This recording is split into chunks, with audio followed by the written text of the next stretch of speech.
Same day, same capital. Pezeshkian announces a ceasefire, while the IRGC claims it destroyed 8 U.S. military sites. 2 tracks, 1 Tehran. If you're just joining us, the U.S.-Iran deal runs through the Islamabad MOU, a 60-day window for a final agreement on sanctions relief, frozen assets, nuclear terms, Hormuz, and Lebanon.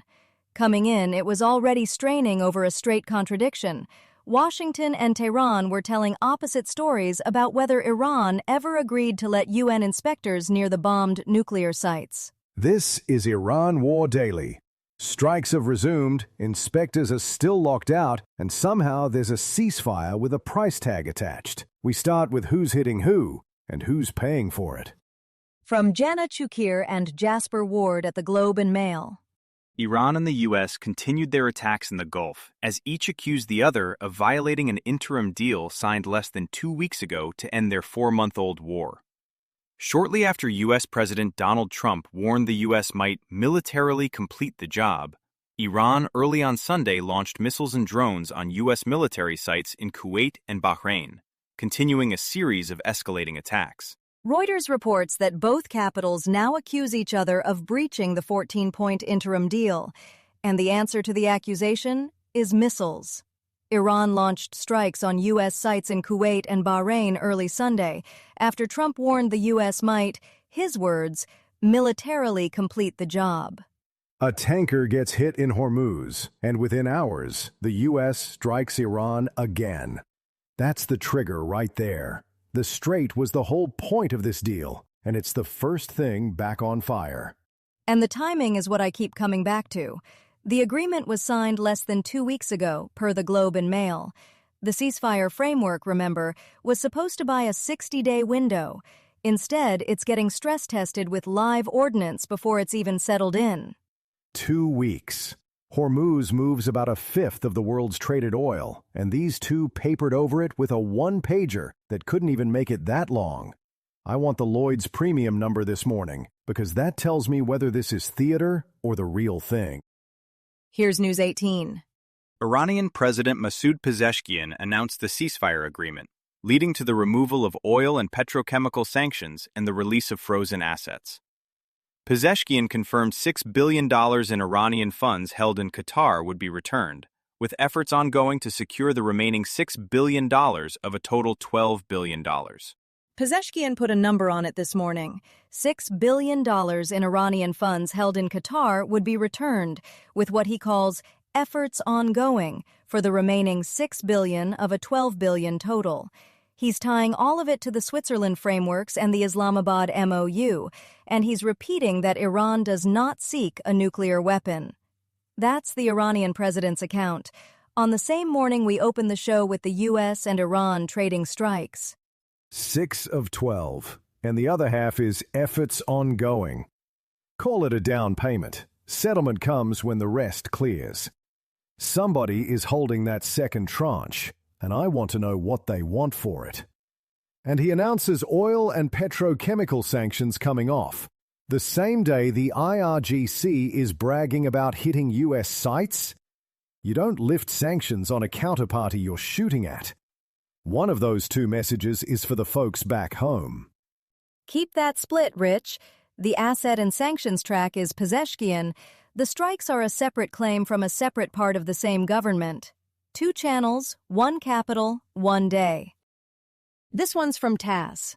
What is undeniable is that we have an MOU. This MOU specifically indicates that the nuclear part of the memorandum will be supervised. This work will be supervised by the IAEA. In order to supervise, we need to inspect. There is no other way. So the technical work has started, and we hope to be there soon, he told journalists at the Japan National Press Club. Grossi says the IAEA hopes to be inspecting Iranian sites soon. Hopes. The whole point of this MOU is the nuclear file, and the agency that's supposed to verify it is running on a wish.